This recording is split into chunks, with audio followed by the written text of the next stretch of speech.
गरुड़ पुराण इस तरह से नहाते हैं तो लगता है पितृदोष भोगने पड़ सकते हैं कष्ट। गरुड़ पुराण के अनुसार कभी भी निर्वस्त्र होकर स्नान नहीं करना चाहिए, इसे अशुभ माना जाता है। इससे पितृदोष लगता है और नकारात्मक ऊर्जाएं आपके शरीर में प्रवेश भी कर सकती है। गरुड़ पुराण को हिंदू धर्म का महत्वपूर्ण ग्रंथ माना गया है, जो कि 18 महापुराणों में एक है। आमतौर पर इसका पाठ घर पर किसी परिजन की मृत्यु पश्चात 13 दिनों तक कराया जाता है। इसलिए लोग ऐसा मानते हैं कि गरुड़ पुराण केवल किसी की मृत्यु के बाद ही पढ़ा जाने वाला ग्रंथ है, लेकिन ऐसा बिल्कुल नहीं है। गरुड़ पुराण में केवल मृत्यु ही नहीं बल्कि जीवन से जुड़ी कई महत्वपूर्ण बातों के बारे में भी उल्लेख मिलता है। इसमें नीति, नियम, ज्ञान, विज्ञान और धर्म आदि से जुड़ी बातें बताई गई है। इसका पालन करने वाले व्यक्ति को हमेशा लाभ मिलता है। हिंदू धर्म में पूजा पाठ करने, भोजन करने, यात्रा करने आदि जैसे कई कामों के कुछ विशेष नियम बताए गए हैं। इन्हीं में एक है स्नान करने के नियम। गरुड़ पुराण में स्नान करने के कुछ विशेष नियमों के बारे में भी बताया गया है।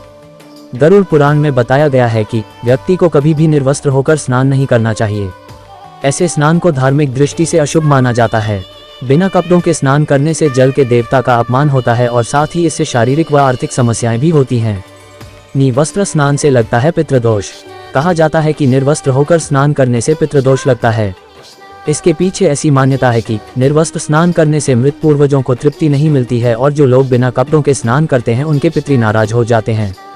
नकारात्मक ऊर्जा का रहता है भय। मान्यता है कि निर्वस्त्र होकर स्नान करने से नकारात्मक ऊर्जा का भय रहता है, क्योंकि बिना कपड़ों के स्नान करने से नकारात्मक ऊर्जाओं का शरीर में प्रवेश भी हो सकता है। श्री कृष्ण से जुड़ी इस कथा से जाने क्यों नहीं करना चाहिए निर्वस्त्र स्नान। श्री कृष्ण से जुड़ी एक कथा के अनुसार एक बार सरोवर में कुछ गोपियां निर्वस्त्र होकर स्नान कर रही थी। तभी बालकृष्ण ने अपने नटखटपन से उनके कपड़े चुरा लिए। स्नान करने के बाद गोपियों को जब कपड़े नहीं मिले तो वो परेशान हो गईं। गोपियों की परेशानी देख बालकृष्ण ने उन्हें कपड़े वापस कर दिए, लेकिन इस घटना से कृष्ण ने लोगों को इस बात का ध्यान कराया कि कभी भी निर्वस्त्र होकर स्नान नहीं करना चाहिए। इससे कई तरह की परेशानियां हो सकती।